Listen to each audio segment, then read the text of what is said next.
pocillos eran 6, 2 rojos, 2 negros, 2 verdes y además importados, irrompibles, modernos. Habían llegado como regalo de Enriqueta en el último cumpleaños de Mariana, y desde ese día el comentario de cajón había sido que podía combinarse la taza de un color con el platillo de otro. Negro con rojo queda fenomenal, había sido el consejo estético de Enriqueta, pero Mariana, en un discreto rasgo de independencia, había decidido que cada pocillo sería usado con su plato del mismo color. «El café ya está pronto. ¿Lo sirvo?», preguntó Mariana. La voz se dirigía al marido, pero los ojos estaban fijos en el cuñado. Este parpadeó y no dijo nada, pero José Claudio contestó: «Todavía no. Espera un ratito. Antes quiero fumar un cigarrillo». Ahora sí ella miró a José Claudio y pensó, por milésima vez, que aquellos ojos no parecían de ciego. La mano de José Claudio empezó a moverse, tanteando el sofá. «¿Qué buscas?», preguntó ella. «El encendedor». «A tu derecha». La mano corrigió el rumbo y halló el encendedor. Con ese temblor que da el continuado afán de búsqueda, el pulgar hizo girar varias veces la ruedita, pero la llama no apareció. A una distancia ya calculada, la mano izquierda trataba infructuosamente de registrar la aparición del calor. Entonces Alberto encendió un fósforo y vino en su ayuda. «¿Por qué no lo tirás?», dijo con una sonrisa que, como toda sonrisa para ciegos, impregnaba también las modulaciones de la voz. «No lo tiro porque le tengo cariño. Es un regalo de Mariana».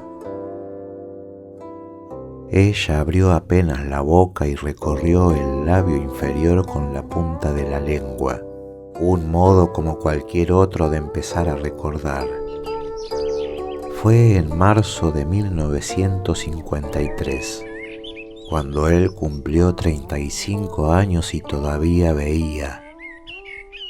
Habían almorzado en casa de los padres de José Claudio, en Punta Gorda. Habían comido arroz con mejillones y después se habían ido a caminar por la playa. Él le había pasado un brazo por los hombros y ella se había sentido protegida, probablemente feliz o algo semejante.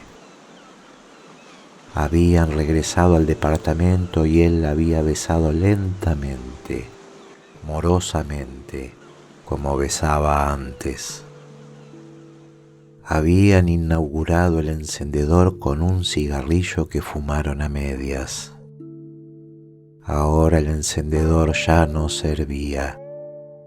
Ella tenía poca confianza en los conglomerados simbólicos, pero, después de todo, ¿qué servía aún de aquella época? «Este mes tampoco fuiste al médico», dijo Alberto. «No». «¿Querés que te sea sincero?». «Claro». «Me parece una idiotez de tu parte». «¿Y a qué voy a ir? ¿Para oírle decir que tengo una salud de roble, que mi hígado funciona admirablemente, que mi corazón golpea con el ritmo debido, que mis intestinos son una maravilla? ¿Para eso querés que vaya? Estoy podrido de mi notable salud sin ojos». En la época anterior a la ceguera, José Claudio nunca había sido un especialista en la exteriorización de sus emociones. Pero Mariana no se ha olvidado de cómo era ese rostro antes de adquirir esta tensión, este resentimiento. Su matrimonio había tenido buenos momentos, eso no podía ni quería ocultarlo, pero cuando estalló el infortunio, él se había negado a valorar su amparo, a refugiarse en ella. Todo su orgullo se concentró en un silencio terrible, testarudo, un silencio que seguía siendo tal aun cuando se rodeara de palabras. José Claudio había dejado de hablar de sí. De todos modos deberías ir, apoyó Mariana. Acordate de lo que siempre te decía Menéndez. ¿Cómo no? Que me acuerdo. Para usted no está todo perdido. Ah, y otra frase famosa. La ciencia no cree en milagros. Yo tampoco creo en milagros. ¿Y por qué no aferrarte a una esperanza? Es humano. De veras, habló por el costado del cigarrillo. Se había escondido en sí mismo, pero Mariana no estaba hecha para asistir, simplemente para asistir a un reconcentrado. Mariana reclamaba otra cosa, una mujercita para ser exigida con mucho tacto, eso era. Con todo, había bastante margen para esa exigencia. Ella era dúctil. Toda una calamidad que él no pudiese ver, pero esa no era la peor desgracia. La peor desgracia era que estuviese dispuesto a evitar, por todos los medios a su alcance, la ayuda de Mariana. Él menospreciaba su protección, y Mariana hubiera querido, sinceramente, cariñosamente, piadosamente, protegerlo. Bueno, eso era antes, ahora no. El cambio se había operado con lentitud. Primero fue un decaimiento de la ternura. El cuidado, la atención, el apoyo que desde el comienzo estuvieron rodeados de un halo constante de cariño, ahora se habían vuelto mecánicos. Ella seguía siendo eficiente, eso no cabía duda, pero no disfrutaba manteniéndose solícita. Después fue un temor horrible frente a la posibilidad de una discusión cualquiera. Él estaba agresivo, dispuesto siempre a herir, a decir lo más duro, a establecer su crueldad sin posible retroceso.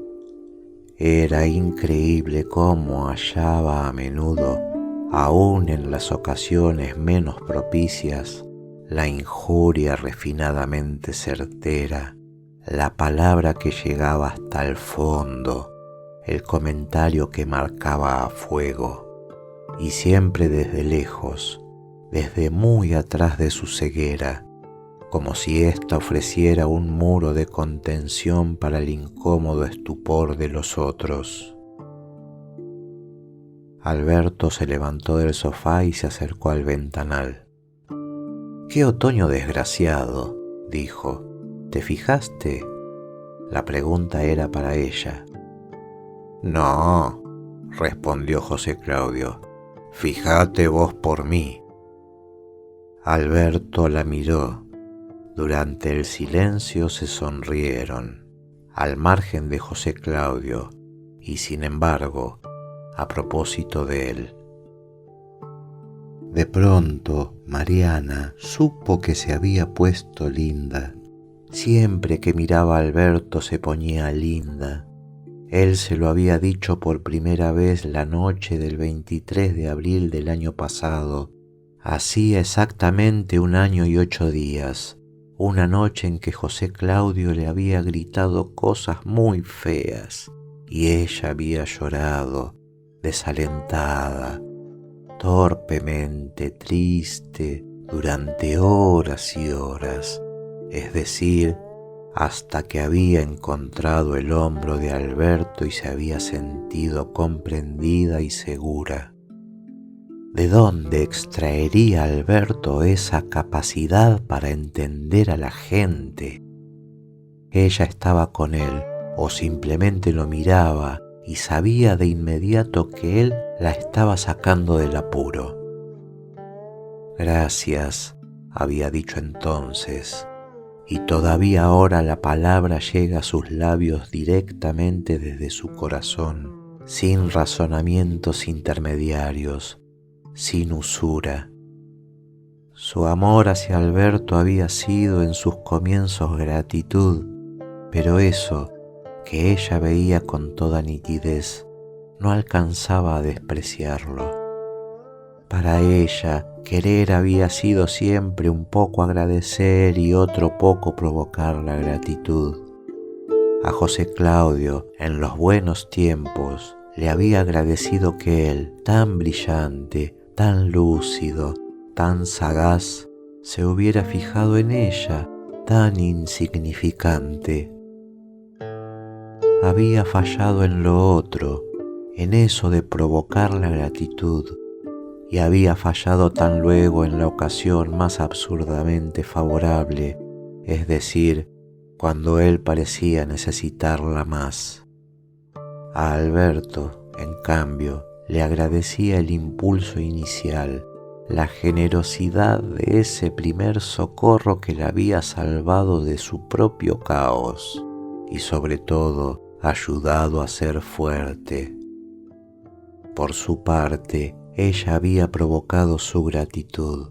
Claro que sí, porque Alberto era un alma tranquila, un respetuoso de su hermano, un fanático del equilibrio, pero también, y en definitiva, un solitario. Durante años y años, Alberto y ella habían mantenido una relación superficialmente cariñosa, que se detenía con espontánea discreción en los umbrales del tuteo y solo en contadas ocasiones dejaba entrever una solidaridad algo más profunda. ¿Acaso Alberto envidiara un poco la aparente felicidad de su hermano, la buena suerte de haber dado con una mujer que él consideraba encantadora? En realidad, no hacía mucho que Mariana había obtenido la confesión de que la imperturbable soltería de Alberto se debía a que toda posible candidata era sometida a una imaginaria y desventajosa comparación.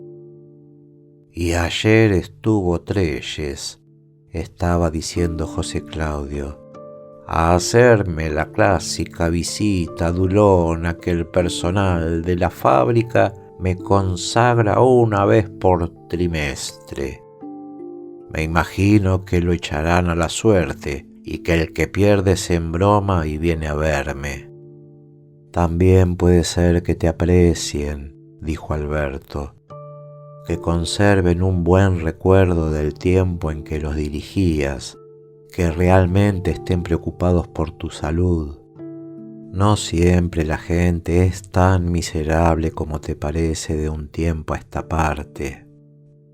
«Ah, qué bien, todos los días se aprende algo nuevo».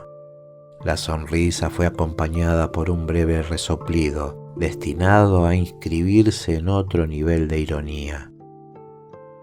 Cuando Mariana había recurrido a Alberto en busca de protección, de consejo, de cariño, había tenido de inmediato la certidumbre de que a su vez estaba protegiendo a su protector, de que él se hallaba tan necesitado de amparo como ella misma, de que allí, todavía tensa de escrúpulos y quizás de pudor, había una desesperación de la que ella comenzó a sentirse responsable. Por eso, justamente, había provocado su gratitud, por no decírselo con todas las letras, por simplemente dejar que él la envolviera en su ternura acumulada de tanto tiempo atrás, por solo permitir que él ajustara a la imprevista realidad aquellas imágenes de ella misma que había hecho transcurrir sin hacerse ilusiones por el desfiladero de sus melancólicos insomnios. Pero la gratitud pronto fue desbordada, como si todo hubiera estado dispuesto para la mutua revelación, como si solo hubiera faltado que se miraran a los ojos para confrontar y compensar sus afanes. A los pocos días lo más importante estuvo dicho y los encuentros furtivos menudearon. Mariana sintió de pronto que su corazón se había ensanchado y que el mundo era nada más que eso, Alberto y ella. «Ahora sí podés calentar el café», dijo José Claudio, y Mariana se inclinó sobre la mesita ratona para encender el mecherito. Por un momento se distrajo contemplando los pocillos. Solo había traído 3, uno de cada color. Le gustaba verlos así, formando un triángulo. Después se echó hacia atrás en el sofá y su nuca encontró lo que esperaba, la mano cálida de Alberto, ya ahuecada para recibirla. ¡Qué delicia! ¡Dios mío! La mano empezó a moverse suavemente y los dedos largos, afilados, se introdujeron por entre el pelo.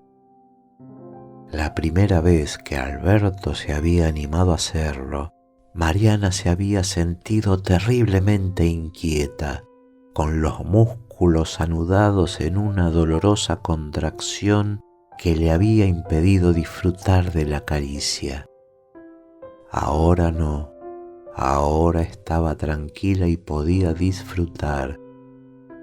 Le parecía que la ceguera de José Claudio era una especie de protección divina. Sentado frente a ellos, José Claudio respiraba normalmente, casi con beatitud. Con el tiempo, la caricia de Alberto se había convertido en una especie de rito y, ahora mismo, Mariana estaba en condiciones de aguardar el movimiento próximo y previsto. Como todas las tardes, la mano acarició el pescuezo, rozó apenas la oreja derecha, recorrió lentamente la mejilla y el mentón. Finalmente se detuvo sobre los labios entreabiertos. Entonces ella, como todas las tardes, besó silenciosamente aquella palma y cerró por un instante los ojos. Cuando los abrió, el rostro de José Claudio era el mismo, ajeno, reservado, distante. Para ella, sin embargo, ese momento incluía siempre un poco de temor, un temor que no tenía razón de ser, ya que en el ejercicio de esa caricia púdica, riesgosa, insolente, ambos habían llegado a una técnica tan perfecta como silenciosa. «No lo dejes hervir», dijo José Claudio. La mano de Alberto se retiró y Mariana volvió a inclinarse sobre la mesita. Retiró el mechero, apagó la llamita con la tapa de vidrio, llenó los pocillos directamente desde la cafetera. Todos los días cambiaba la distribución de los colores. Hoy sería el verde para José Claudio, el negro para Alberto, el rojo para ella. Tomó el pocillo verde para alcanzárselo a su marido, pero antes de dejarlo en sus manos, se encontró con la extraña, apretada sonrisa. Se encontró además con unas palabras que sonaban más o menos así: «No, querida, hoy quiero tomar en el pocillo rojo».